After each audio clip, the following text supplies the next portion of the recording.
brothers and sisters of the Omnissiah, attend to this tale of grave significance, a chronicle of the Necrons, soulless abominations of metal and malice who ruled the galaxy in an age before time. Their story, a dire warning of ambition unchecked, tells of a frail mortal race that betrayed flesh, spirit, and divine law in their cursed pursuit of immortality. From their rise to their eternal damnation, the Necrons' plight reveals the perils of defying the sacred balance. As they awaken from their tombs to reclaim the galaxy, understanding their origins is paramount, for in their tale lies the key to safeguarding the will of the Omnissiah and resisting their return.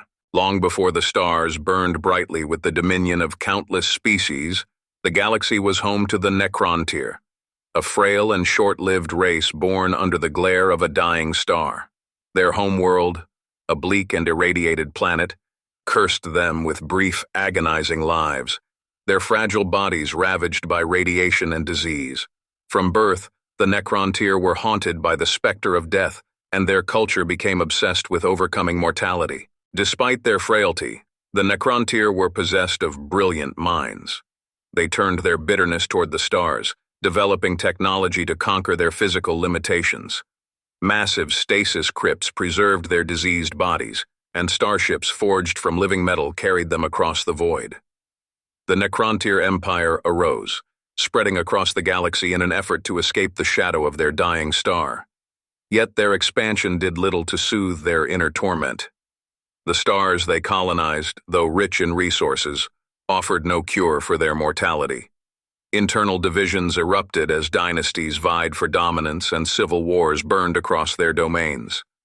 Despair deepened their hunger for salvation, but they found none in the cold embrace of science or conquest. In their desperation, the Necrontyr turned their eyes to the heavens, searching for answers in the primordial forces of the cosmos.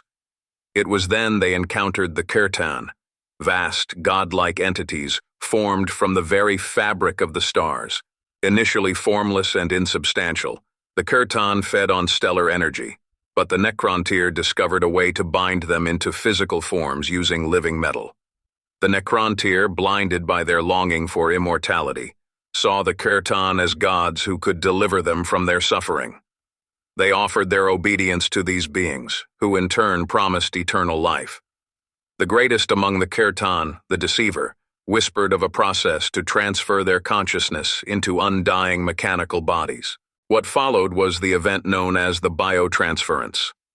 Using the advanced sciences of the Kirtan, the Necrontyr were herded into massive forges where their bodies were stripped away, their souls and minds transferred into unyielding shells of living metal. The transition was horrific. Many lost their individuality in the process, their identities erased, leaving only soulless husks. Those who survived became immortal, but at a terrible cost. Their souls were consumed by the Kirtan as sustenance. The Necrontyr were no more.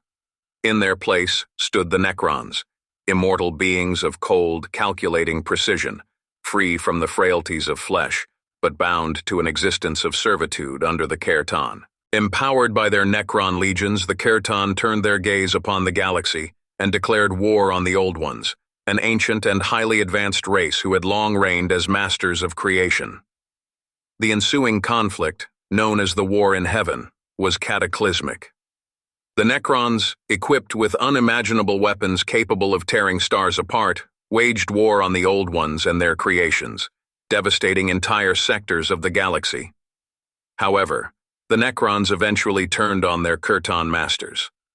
Realizing the extent of their betrayal, the Necrons shattered the Kirtan into fragments, imprisoning them in shards to harness their power for themselves. Though victorious, the Necrons were left weakened and surrounded by enemies. Realizing they could not maintain their dominion in a galaxy rife with vengeful races and the encroaching shadow of chaos, the Necrons retreated. They constructed vast tomb worlds and entered a state of stasis, awaiting a time when they could awaken and reclaim the galaxy in their undying perfection. For 60 million years, the Necrons slumbered beneath the surface of countless worlds, their dynasties dormant but undiminished. Now, in the grim darkness of the 41st millennium, the galaxy's balance of power shifts as the Necrons rise once more. Ancient dynasties awaken, their silent legions marching to reclaim what they see as their rightful dominion. The Necrons are a tragic reminder of the dangers of hubris and the pursuit of immortality at all costs. Though they have transcended death, they have lost their souls, their individuality, and their purpose. Their awakening is not merely a threat to the galaxy, but a testament to the price of ambition unchecked. A tale of brilliance turned to darkness and the eternal curse of the Necrontyr. As their tomb worlds stir, their soulless gaze turns toward the stars they once called home. The galaxy trembles, for the Necrons will stop at nothing to reclaim what was once theirs. Thus, the sacred circuits of knowledge dim, and the tale of the Necrons draws to a close, for now. Their relentless march across the stars stands as a grim testament to the perils of ambition unchecked, their cold precision a reflection of the price paid for immortality. Let this account serve as both a warning and a lesson to those who would tamper with the delicate balance of power.